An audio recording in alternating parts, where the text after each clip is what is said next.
Good morning friends. मैं आज आपको एक स्टोरी सुनाऊंगी जो कि राजस्थान की बड़ी फेमस स्टोरी है और जिसमें कि मुझे बड़ा, जिस टाइम मैंने सुनी थी तो मुझे उस टाइम भी बड़ा गुस्सा कर दिया था, क्योंकि कोई कोई स्टोरी ना आपके दिल को, दिमाग को एकदम झकझोर से देती है। ये अमरकोट की राजा महेंद्र और एक दूसरे प्रांत की राजकुमारी मूमल की कहानी है। लभादिया या ऐसा ही कुछ प्रांत था जहाँ की वो राजकुमारी थी। तो सुना ये था कि राजकुमारी जो मूमल थी वो बहुत ही अति सुंदरी, जिसे बोलेंगे वैसी थी, और बहुत ही जिसे कहें निपुण उस समय के अनुसार संगीत में। और उसकी ये शर्त थी कि वो एक महल में रहती थी जिसे काकमहल रहता था, कि जो कोई भी उस तिलस्मी महल को पार करके उस महल के पास आके उस राजकुमारी का महल तक पहुंच जाता है, उसी वीर को वो वरण करेगी। और उसकी दूर दूर तक सुंदरता उसकी फैल गई थी, सिंध तक पहुंची। सिंध के बाद वो जैसलमेर के बाद अमरकोट राजस्थान तक पहुंची। तो कुंवर महेंद्र वहाँ के राजकुमार थे। तो उन्होंने सोचा कि मैं जाके उस राजकुमारी मूमल का देखता हूँ कि कैसा है, कौन सा तिलिस्म है, कौन सा काक महल है।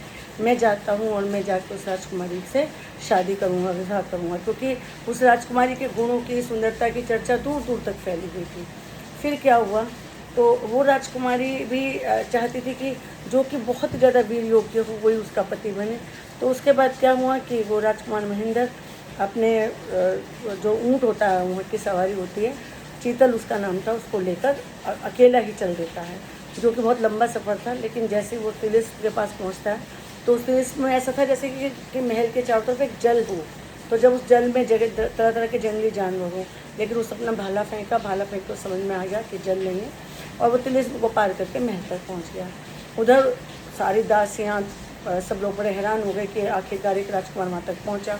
उसका स्वागत हुआ, राजकुमारी भी आई। उसका जैसे ही राजकुमारी और उन दोनों एक दूसरे को देखा तो उन्हें समझ में आ गया कि इसका ही वरण करना है। तो राजकुमार ने उनका वरण कर लिया।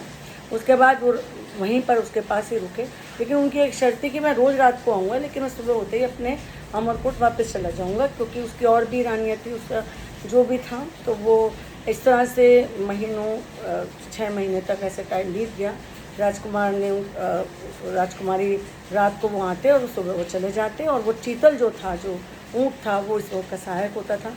उधर उधर महल में भी दो तरह की कहानियाँ हैं, कि जो राजा का महल था वहाँ पे जो उसकी और रानियाँ थी और लोग थे, उसकी माता थी, उन लोगों ने मिलकर एक चाल चली कि चीतल की जगह एक दूसरा ऊँट दे देता कि राजकुमार ना पहुँच पाए।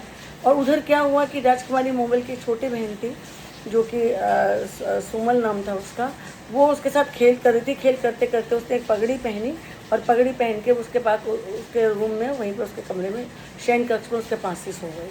उधर राजकुमार महेंद्र जैसे तैसे रात को बड़े परेशान होकर जब आता है, तो वो, क्योंकि वहाँ पे बत्ती गई हुई थी, तो प्रकाश की रोशनी में उसकी बहन को वो एक अन्य पुरुष समझता है कि राजकुमार ने किसी और का वरण कर लिया। और जो शक होता है उसके मन में, संदेह, वो बीज इतना हो गया कि वो बिना उससे मिले बस अपनी जो ऊँट को हाँकने का एक डंडा होता है उसको छोड़कर वो वहाँ से चला गया।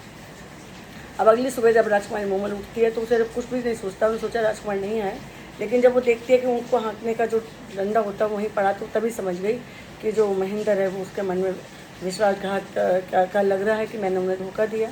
और वो वहीं बैठकर रोने लगी। तो उसकी बहन पूछती है, तो अपनी बहन को भी बताती है कि इस तरह से शायद उन्हें संदेह हो गया और वो राजकुमार चले गए हैं। और वो रोने भी लगने लगती है, और उसके बाद वो पैदल ही निकल पड़ती है अपने महल से, उस काक महल से निकल पड़ती है, और अमरकोट के रेगिस्तान में भटकने लगती है। भटकते भटकते जब वो वहाँ पर महल के दरवाजे तक आती है, तो वो वहाँ के दरबारों से कहती है कि राजा से कहो कि उनकी रानी आई है, मूमल आई है, उनसे मिलना चाहती है। तो राजकुमार महेंद्र इतना क्रोध में था, इतना गुस्से में था, उसने वहीं से कहलवा दिया कि हमारे लिए वो मर गई, उससे बोलो कि यहाँ कोई नहीं है।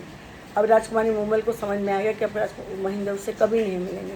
वो भटकती रोती वो वहाँ से चल पड़ी, लेकिन वो अपने घर नहीं लौटती। वो वहीं पे थोड़ा दूर आग जाके मशाल जला के, आग जला के लकड़ियाँ उसमें कूद जाती है, जौहर कर देती है अपने राजकुमार का नाम लेकर, और कहती है कि मैंने कोई गलत काम नहीं किया, लेकिन मेरे पति को संदेह हो गया, और वो उसमें कूद के मर जाती है। तो ये जो कहानी है, ये मूमल की और उनकी महेंद्र की, ये इतनी प्रसिद्ध कहानी है कि आज भी ये प्रासंगिक लगती है।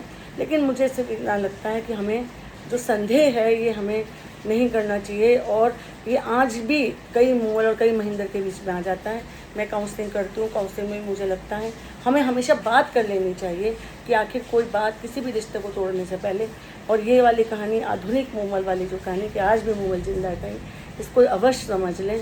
कोई भी रिश्ता तोड़ने से पहले आप इस चीज़ को अवश्य समझें कि कहीं कुछ ऐसा तो नहीं है कि आपने सिर्फ सुना सुना है। राजकुमारी मूमल और महेंद्र की कहानी के साथ मैं अपनी विदा लेती हूँ। नमस्कार, धन्यवाद।